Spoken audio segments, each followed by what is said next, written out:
大家好，自从娘娘喜脉成立以来，不断有娘娘和主公问我，去美国做试管婴儿的成功率到底怎么样？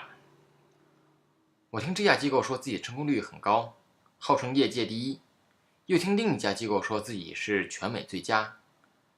那么真实的情况到底怎样呢？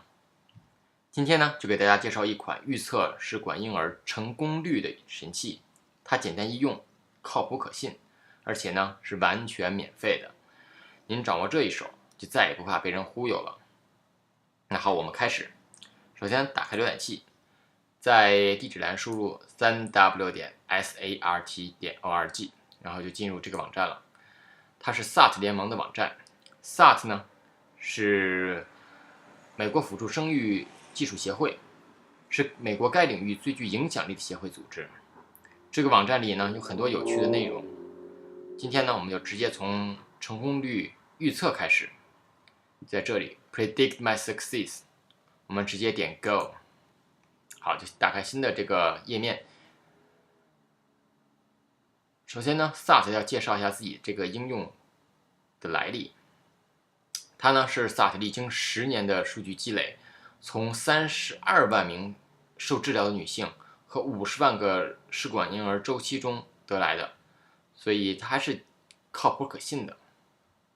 假设我们今天有个娘娘 A， 她想要去来美国做试管婴儿，首先她要预测一下自己的成功率，我们帮她填入一些简单的信息。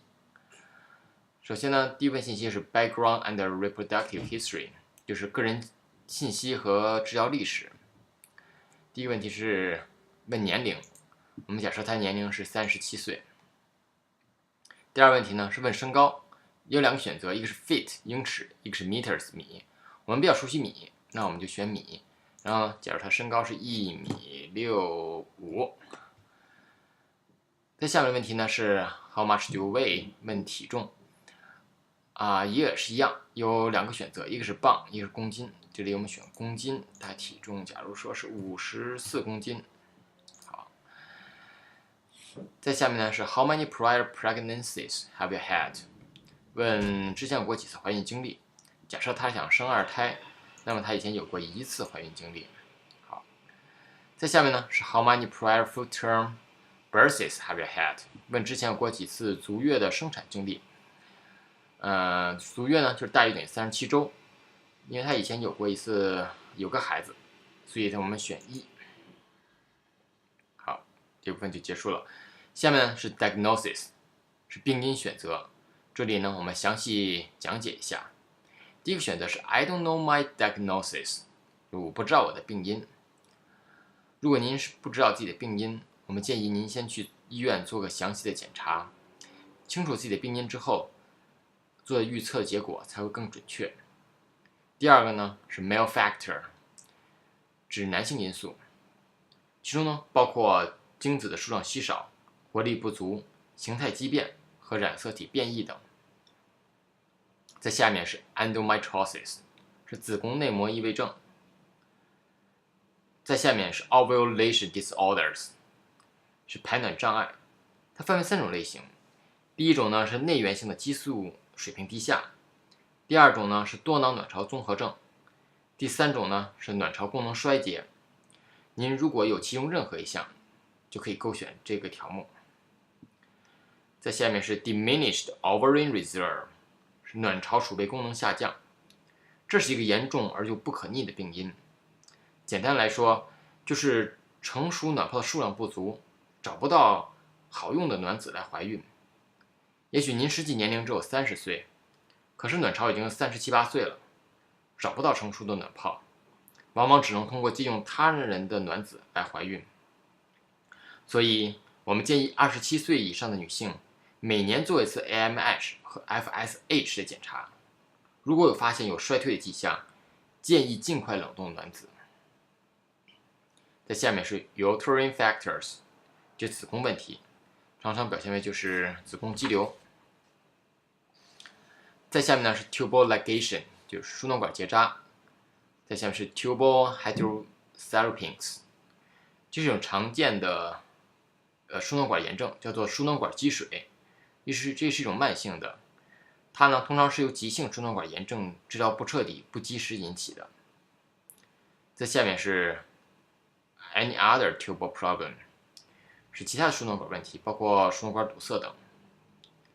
在下面是 other， 就是其他的疾病，包括癌症啊这一类的。在下面的 other 呢，是指非不孕不育类的，包括糖尿病、高血压。最后呢是 unexplained， 就是未知的病因。在这里我们选择ovulation disorders。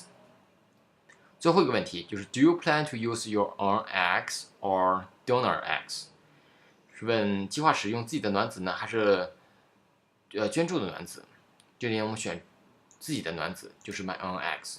好了，填完之后我们选 calculate my success rate， 点击这一项，就可以得到我们想要的结果。结果在这里，它分为2个部分。第一个部分呢是 live birth rate， 就是活产率。在这里，我们需要澄清一个经常被混淆的概念，就是成功率。成功率包含取卵成功率、胚胎移植成功率、受孕成功率和活产率。美国疾病控制中心和 SAT 呢，认定活产率才是真正的成功率。活产率是什么？活产率是指从促排卵开始，直到顺利生出宝宝的概率。